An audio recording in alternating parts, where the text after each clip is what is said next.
Hi everyone! Ngayon nga ay natuloy na rin yung pagkatagal-tagal naming planong mag-swimming. Ayun nga, kung makikita nyo ay instant na nasa tabing dagat na nga talaga kami. Pagpasensyahan nyo na nga rin pala at hindi na rin ako nakapag-intro dahil na nga rin sa sobrang busy sa paghahanda ng mga kailangang dalhin.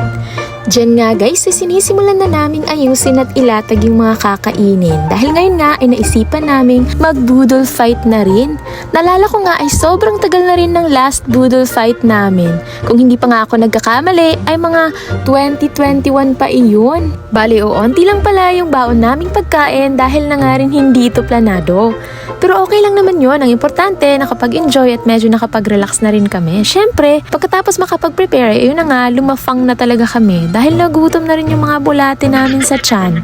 Ewan ko ba guys kung ako lang ba, pero iba talaga yung vibe kapag nakain sa tabing dagat. Lalo pagkasama ang tropa o pamilya. Sobrang sarap sa feeling. At pagkatapos nga namin kumain ay agad na akong sumunod sa mga pinsan kong nauna na ring maligo. Fun fact nga pala guys, sa mga hindi pa masyadong nakakakilala sa akin, ako lang ata yung mahilig sa dagat pero walang katalent-talent sa paglangoy. Dahil alam niyo ba guys, syempre hindi niyo alam na may history nga talaga ako ng pagkalunod. Kaya naman ako talaga yung tipo na kapag inaya mo sa swimming ay talagang laging nasa mababaw lang. Kalimutan ko pa tuloy sabihin kung nasaan kami. Aba naman apakagaling na bata na ere. Nandito nga pala kami ngayon sa tinatawag nilang Bauk-Bauk. By the way, located nga pala ito sa Barangay Cucoy Romualdez, Calabian, Leyte.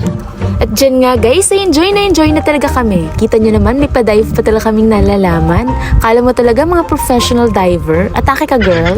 Sobrang natatawa nga ako dyan guys dahil nga yung fries namin ay naging sinabawan na lang talaga. Apakaalat. Abi imbis na cheese powder ang ilagay, talagang nilagay ng tubig alat. Eh di hala, sige, ubusin mo yan be. Naisipan nga muna namin umahon guys dahil sobrang lamig talaga ng dagat. Dala na rin ng pabago-bagong panahon. Wow, Mang Tani, ikaw ba yan? Sobrang natatawa pa nga kami guys kasi akala nila ay picture-picture lang yan pero naka-video na pala. Disclaimer lang guys ha, sobrang onti lang talaga ng ininom namin dyan dahil nga rin hindi naman kami masyado nainom. Bukod nga sa amin ay sobrang dami din talagang naligo. Panoorin nyo munang munting pasilip kung gaano kaganda ang Bauk-Bauk. Ang hapon kay afternoon, ang kontra sa signal kay sky, na ay letter N, ang manok kay hen. Pagbantay ka na manuhik. Ang advance smart kay san ang pultahan tawag og door. School is pao, classmate na kong upaw, lami ang manok butangan og norm. Kalayo is fire, lubis coconut, pangandoy is desire, flashlight iwag spot, yeah. Hug now. Kalayo is fire, lubis coconut, pangandoy is desire, flashlight iwag spot, yeah. Sa kasamaang palad nga ay nasiraan yung bangka kaya naman kailangang ayusin dito banda sa amin. May bata nga riyan na tuwang-tuwa talagang tinalunan pa yung bangka, apakakulit.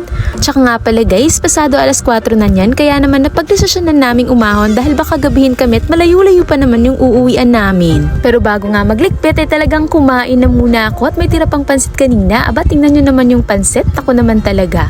Sinimulan ko na ngang magligpit dyan dahil uuwi na talaga kami pero alam nyo naman guys, talagang sinulit ko yung dagat at halos mamula-mula talaga yung mukha ko kasi naman ilang buwan din akong hindi nakauwi at nakapagdagat.